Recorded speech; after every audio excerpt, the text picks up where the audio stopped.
EW's 2024 summer preview has dozens of exclusive looks at the most anticipated TV shows, movies, books, and music of entertainment's hottest season.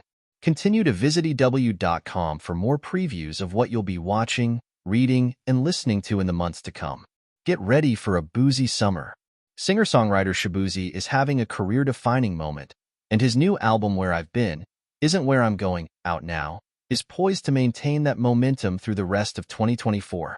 While he has made a lot of new fans through his collaborations with Beyoncé on Cowboy Carter or his current hit song, A Bar Song, the Virginia-born artist has been making music for a decade, starting with his 2014 single, Jeff Gordon. But with this new album, he is stepping into new territory.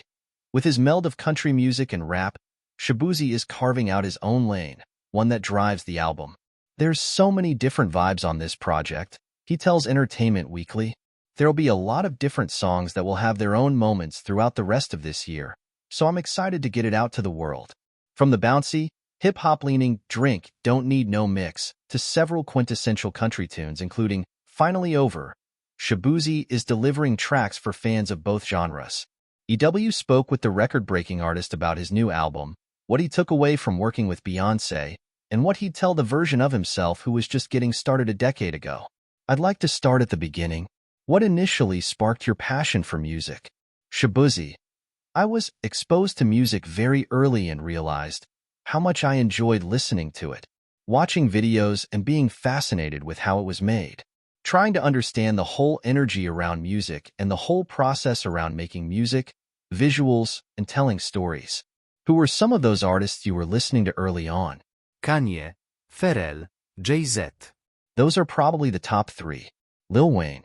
Even seeing how Wayne crossed genres a lot early on in his career and was very experimental, adding rock elements to what he was doing and being inspired by things that people don't look at as black culture. He was in there, so seeing that was always cool. He was always skateboarding and doing things like that as well. Congrats on the success of A Bar Song. Very important question. Is whiskey your drink of choice? Between that and tequila. Everyone loves a good tequila, honestly. I definitely like whiskey.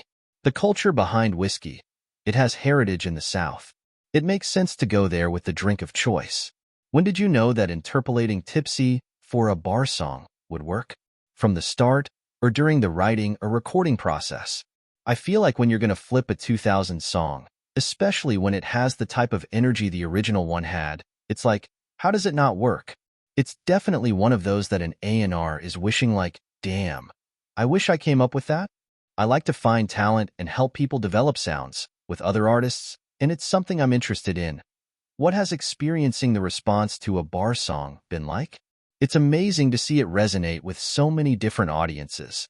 To have people jumping and going crazy, singing the song word for word in all different parts of the United States. You can't bear that, you know? You're credited as writer on all the tracks. Was there one that was more difficult than the others? No, which I think that's the best thing about the project. There was no song that felt difficult or forced. With all the songs, I wanted to just be vulnerable, tell my truth, and tell my story. Speaking about what I've been through, what I've experienced, just being real with the audience. Letting them see a piece of me or a portion of me that we usually keep guarded. That's what country music is about. It's about telling your truth.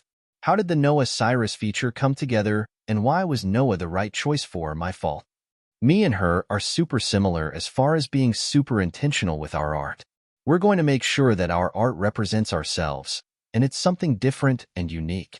I loved her last couple projects, July, Dear August, The End of Everything. It's got a classic, vintage feel to it, so she's definitely inspired a couple songs on this project.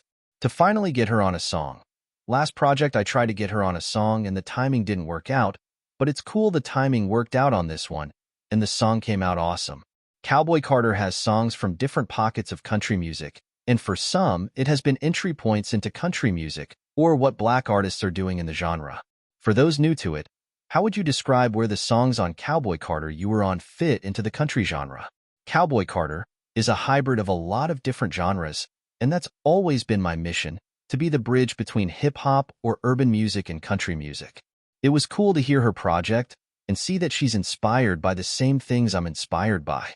seeing how some of the themes and concepts of spaghetti western or western outlaw music matches with the themes of trap music.